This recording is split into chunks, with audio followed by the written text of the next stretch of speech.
Alexandra, frage die Karten, zeigen mir einen Weg. Guten Morgen zusammen, ihr Lieben.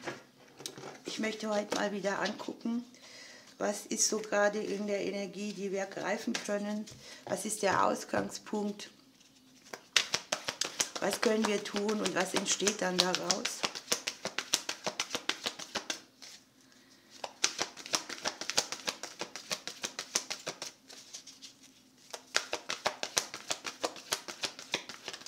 Uiuiuiui. Das ist schon mal schön. Das ist nicht so schön.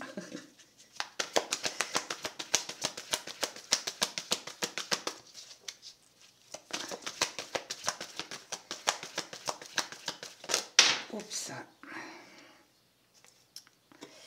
Hier kommen wir raus. Das sind hier zwei. Ja, und unterm Deck haben wir nochmal die Bestätigung von dessen, was sowieso ist. Das Wachstum ist hier angezeigt. Die Sommerenergie.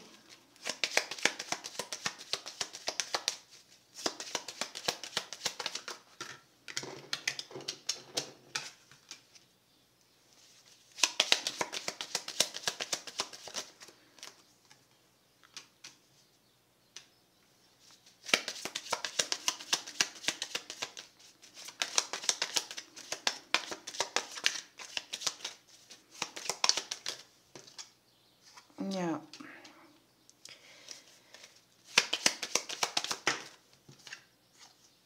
Das ist sehr spannend. Wir haben unterm Deck die Hindernisse. Kann jetzt möglicherweise sein, dass man sich so fühlt, dass nichts nach vorne geht. Aber die Ausgangsposition macht eigentlich schon Mut, denn die sagt, da ist schon etwas, das fühlt sich nach Sommerenergie an. So wie man sich das auch vorstellt, ne? Hier sind die vollen Bäume zu sehen, man spürt die Erntezeit. Und die Karte sagt eigentlich, gib alles, was du hast, um deine Dinge zu manifestieren. Dann wirst du auch reich belohnt werden. Ne? Man soll sich nicht ausruhen, man soll die eigene Größe leben, im Vertrauen bleiben und an den Dingen arbeiten, nichts unterdrücken. Es ist eine Zeit, wo man auf sich selber guckt und wo man an seinen Dingen gärtnert, wo man mit Hingabe in die Dinge investiert, die einem selber wichtig sind. Und das ist eine Anstrengung, die später belohnt wird. Die Pilze bringen rasches Wachstum mit, aber ich glaube, dass es das nicht gewollt ist. Ne? Wir passen uns an.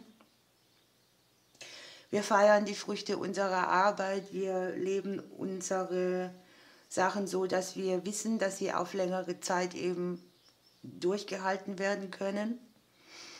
Und natürlich endet man in einem Prozess auch immer wieder an Unwägbarkeiten. Im Prinzip ist es so, man kann es vergleichen mit dem Gärtner. Ne? Wenn ich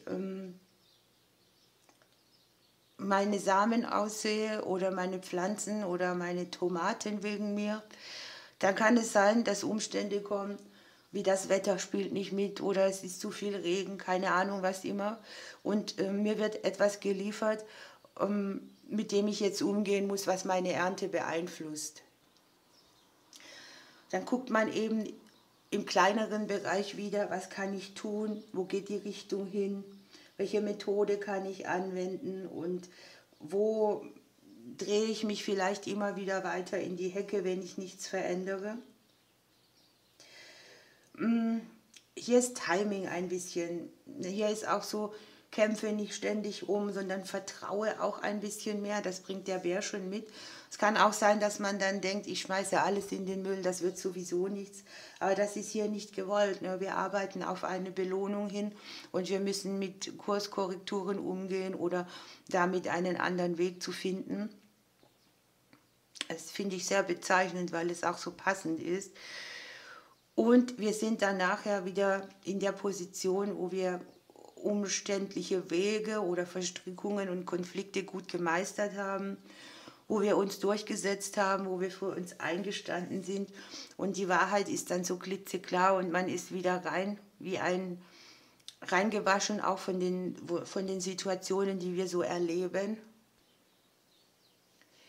Möglicherweise gesteht man sich hier am Ende auch etwas ein, was man vorher mit anderen Augen gesehen hat. Der Rabe ist an sich der Verkünder der Wahrheit. Das ist auch so der Moment, wo man weiß, man kann sich nichts mehr vormachen. Man kann jetzt nur versuchen zu gucken, wie gehe ich damit um mit meinem Endergebnis und was lasse ich zurück, wo verurteile ich nicht mehr oder wo werde auch ich nicht verurteilt. Man sucht nach seiner Bestimmung, man geht einen aufrichtigen Weg und man ist damit auch ein leuchtendes Beispiel für Wahrhaftigkeit, das andere wiederum inspiriert. Da sind wir wieder unschuldig wie ein Kind. Man staunt und sieht, der Glaube und die Hoffnung ist aufrecht. Man guckt nicht mehr durch die Brille der Vergangenheit und es ist so ein Reinigungsprozess, wo man alles hinter sich lässt, was nicht mehr dienlich ist. Dazu gibt es halt auch mal Unabwägbarkeiten, Unwägbarkeiten. Da ist auch so ein bisschen Verzauberung, das Übernatürliches. Und wenn man hier so Träume hat, die man nie gelebt hat, weil man gedacht hat, das wird sowieso nichts, dann denkt an das Kind, das einfach sagt, ich möchte das und setzt es dann um. Und hier ist es auch egal, was im Leben jemals war, man kommt wieder an den Nullpunkt und lässt alles los und lässt sich von den Zauber um sich herum erfüllen und erquicken. Schöne Legung. Wir gucken noch, was hier für Sachen mitgehen. Das ist ja auch eine Elternthematik. Ne? Wir sehen den Bären, die Schlange, das Kind. Was hat man darüber gelernt oder was wurde einem mit auf den Weg gegeben? Hier trifft man Vereinbarungen, vielleicht auch mit sich selbst. Und es ist eine Zeit, die sehr viel Produktivität mitbringt. Wir haben Element Erde und Element Wasser, also Krebs, Fische, Skorpion und Stier, Steinbock, Jungfrau. Was macht das Wasser? Es nährt die Erde, ne? Da haben wir wieder hier die Wachstumsenergie dabei. Eigentlich eine sehr, sehr schöne Sache. Man muss mit bestimmten Dingen einfach einverstanden sein und sie vereinbaren auch mit sich selbst, akzeptieren, was ist.